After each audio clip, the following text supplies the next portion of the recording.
Seguimos hablando sobre literatura, esta vez sobre crónica. Habrán varios espacios para hablar de ello. De hecho, es uno de los nudos temáticos que propone la Feria Internacional del Libro este año. En relación con la crónica estará presente Alexis Argüello, por ejemplo, y muchos otros representantes que han venido trabajando el tema de la crónica. Y además se va a dar a conocer el próximo domingo, si mal no recuerdo, el ganador o los ganadores de este Premio Nacional de Crónica que se ha lanzado hace algún tiempo. Hoy nos acompaña uno de los más conocidos cronistas, además de periodista, y por supuesto queremos conocer de cerca cuál es su visión sobre este género literario. Quiero darte las gracias, Santiago, por estar acá. Bienvenido. Gracias, Saray, gracias por la invitación. Primera vez, ¿no?, que llegas acá. Al set de Aviala y sí, primera vez. Ya había visto el programa, conocía y sí, Qué bien. Eso es una... Es que trabajas desde Cochabamba. Sí, yo vengo de Cochabamba, trabajo allá, soy periodista allá. Sí, y eres de las columnas de La Opinión. Sí, trabajo en Opinión, soy periodista, soy jefe de redacción de Opinión.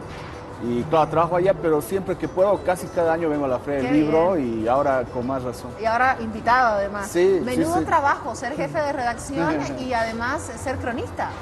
Sí, bueno, es que unos más trabajo y el otro es una suerte de... ¿De hobby?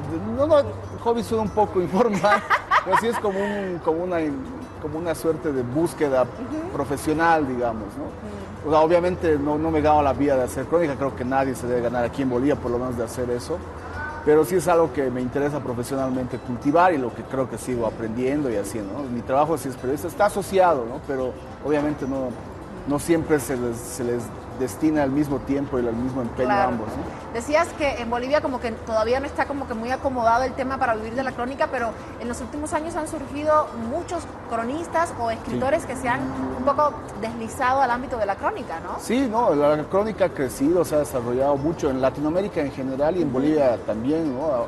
Aunque ha llegado con un poco menos de fuerza en los últimos años ha crecido y una parte, digamos, de ese crecimiento, de ese florecimiento es también como el interés editorial que hay. Como decías al principio, uno de los nudos temáticos de esta edición de la feria es la crónica y se ve también que muchas editoriales bolivianas están promoviendo y creando colecciones de crónica, ¿no? Sí. Está ahí Alex, y también hay autores que ya vienen muchos años trabajando. De hecho, mencionas incluso un concurso de crónica que se va a dar a conocer sus ganadores en los siguientes días. Hay otro concurso que tiene algunos años en Santa Cruz. Entonces, sí se ha desarrollado más. Puede que, digamos, sea un campo profesional rentable, digamos, a nadie porque el trabajo implica otras obligaciones en términos de periodismo, pero es una labor y es una especialidad, por lo menos un ámbito del periodismo que cada vez gana más cultores. Sin duda. Seguramente estamos viendo las imágenes de algunos de los escritores que me mencionabas extra cámara. Sí. ¿Por qué comenzar a acercarte, digamos, a la crónica por estos grandes maestros que han un poco marcado pauta en los dos continentes? Bueno, debe ser como un lugar común de los periodistas el tener ciertas aspiraciones literarias, ¿no? Querer escribir. O sea, una opción para eso es hacer ficción, digamos, ¿no? Escribir ficción. Y para los que no tenemos tanta imaginación, probablemente es tratar de aprender un poco las herramientas de la ficción, de la narrativa en este caso, y tratar de hacer textos de aspiración literaria con las herramientas de la ficción, ¿no? Narraciones de largo aliento. Y en eso es algo que, desde luego, no ha sido ni descubierto, ni mucho menos recientemente. Y así desde el momento en que el mismo periodismo nació, la misma literatura, porque a la crónica también se conoce como la literatura de no ficción o la literatura de lo real. Y en Latinoamérica hay una larga tradición también, o sea, sin ir más lejos, digamos, probablemente una de las figuras más importantes de la literatura latinoamericana, como es Gabriel García Márquez, fue antes, y él decía sobre todo periodista, y es alguien que ha promovido en vida todo este boom que había en los 90s y 2000s de la crónica, ¿no? Claro. Y hay mucha tradición. Y los gringos, o sea, obviamente, que suelen ser sobre todo habilosos para ponerle nombre a las cosas, se inventaron un nombrecito que se llama nuevo periodismo, ¿no? Para bautizar a esta corriente de escritores que hacían literatura con lo real, ¿no? Ahí están Truman Capote, Tom Wolfe fue el que le puso el nombre, y ahí había toda una camada de escritores, periodistas como Truman Capote, Norman Mailer, Tom Wolfe, Gay Talese, que han revolucionado las formas de hacer periodismo también, pero de entender la literatura, ¿no? Bueno, le ponen nombrecito porque saben que después Sí. muchos les van a seguir con la etiqueta. Sí, ¿no? claro, ¿no? Los gringos son buenos para eso, ¿no? Saben ponerle nombres, no saben crear marcas, saben crear productos, más allá también de la gran tradición literaria que tienen, ¿no? Claro. Pero eso no quiere decir que ellos se lo hayan inventado, ¿no? O sea, en Latinoamérica, por ejemplo, ya había una larga tradición de cronistas de gran calidad. Cronistas que de hecho no comenzaron escribiendo, claro, comenzaron dibujando en cierta por medida. ejemplo, ¿no? Por ejemplo, era una manera de acercarse a la realidad a través de la viñeta, por ejemplo. Pero incluso la literatura modernista, o que se llamaba, tenía entre sus escritores que también hacían crónicas. O sea, Rubén Darío o Martí, por ejemplo, fueron también cronistas, además de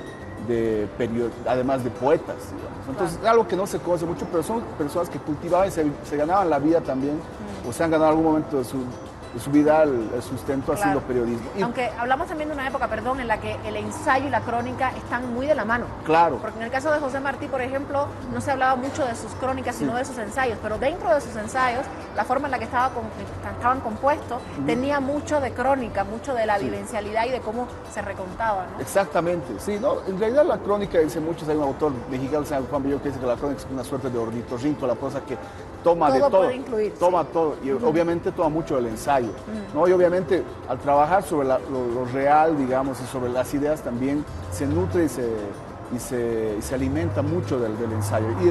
Y el ejemplo claro que mencionas de Martí, de Rubén Darío, de otros modernistas es ese, ¿no?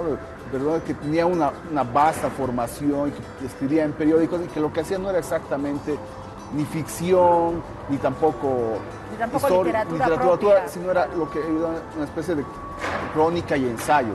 Entonces son como unas piedras fundamentales de la crónica de América Latina. Y luego ya en los 50, 60 se empezó a abrirse casi paralelamente a la invención, entre comillas, del nuevo periodismo, con autores como Rodolfo Walsh en Argentina, posteriormente Gabriel García Márquez y una gama que han seguido hasta adelante. Y en el último tiempo ha habido como un boom editorial también, que es lo que ha...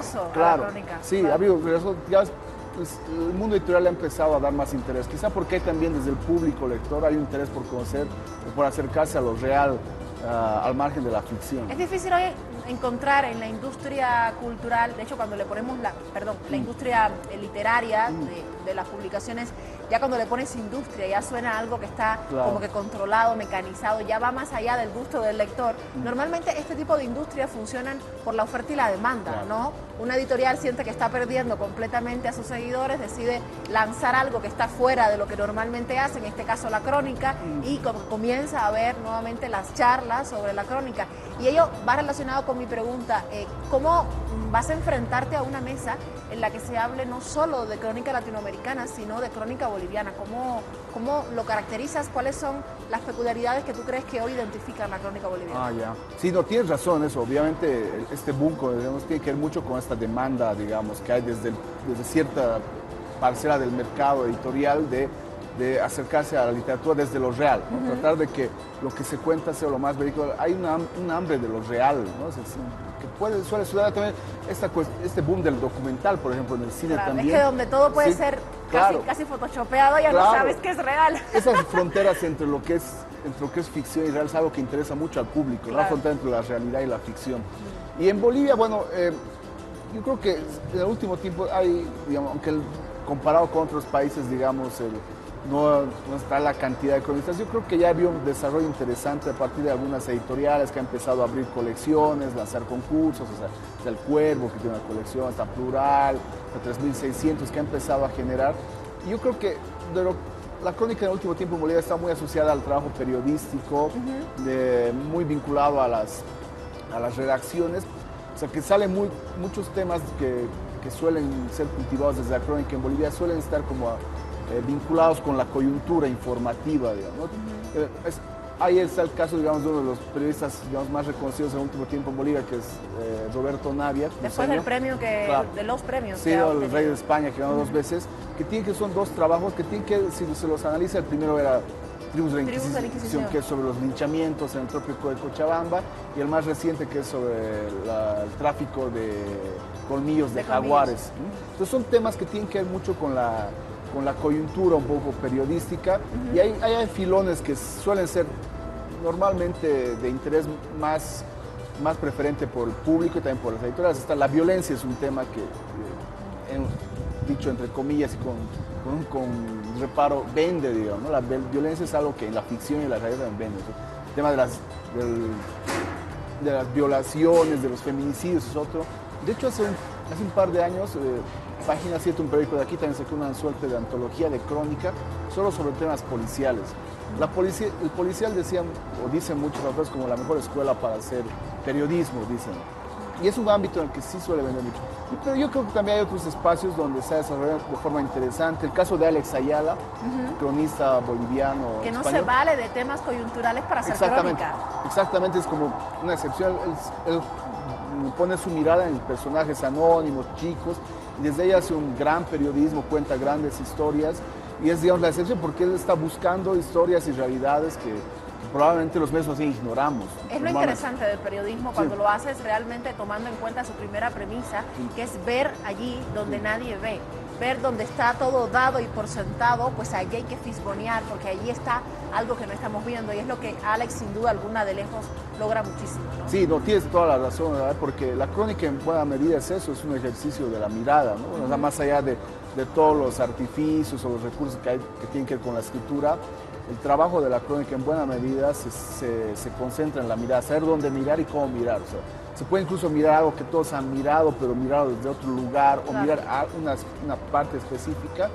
Y esa es, digamos, la riqueza o el valor agregado de la crónica. Y el trabajo de Alex, por ejemplo, es sumamente rico por eso, porque se fija en cuestiones o costados, digamos, de la realidad boliviana en este caso. De hecho, va a presentar un libro sobre los payasos, por ejemplo. Sí. Es un tema que... Es cosa seria. Sí, ser payaso es cosa seria, ¿no? Que, digamos, para la prensa o para los medios convencionales suele ser un ámbito bastante marginal, ¿no? Claro, y de hecho el título lo llama mucho la atención, claro, da ganas de reír. Bueno, claro, evidentemente, ¿qué es lo que está detrás del título? Es lo que sin duda alguna deja como que abierto el tema y la intención, ¿no? También es claro, conocer qué hay detrás de la risa o de las personas que viven de la risa, ¿no?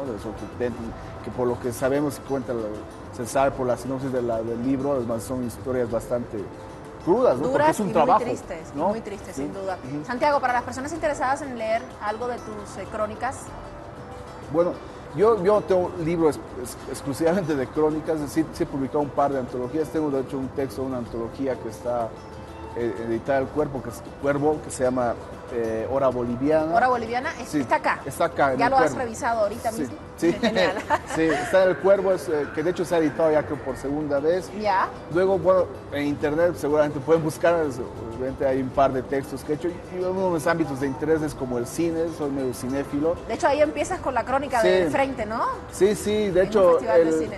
Sí, el cine ha sido como mi vía de ingreso para la crónica. De hecho, el texto que está en Hora Boliviana es sobre la piratería de cine, mi relación con la piratería de cine. Y tengo un par de textos más sobre Werner Herzog, que es un cineasta alemán que llegó hace un par de años y que se publicaron y tuvieron algunos reconocimientos. Genial, excelente. Sí. Te agradezco mucho, de verdad, por haber venido. Gracias a ti, Saray, gracias por el interés y qué bueno que se abra este espacio así regular y tan exclusivo y tan dedicado a los libros, ¿no? Y a las letras, que es algo que no siempre en los medios le damos el espacio que se merece. Sin duda, te agradezco, de verdad, gracias. Para eso estamos. Hacemos la última pausa, usted ya sabe, la invitación está hecha. De todas maneras, si no se acuerda, las fechas que les damos acá para cada uno de los encuentros literarios, a través de nuestra red social, de nuestra red de Facebook, podrá encontrar toda la agenda cada día. Vamos a compartir el PDF para que lo tenga y no se pierda ninguno de estos eventos, todos ellos relacionados no solo con literatura o cultura, sino con nuestra sociedad. La última pausa y ya regreso.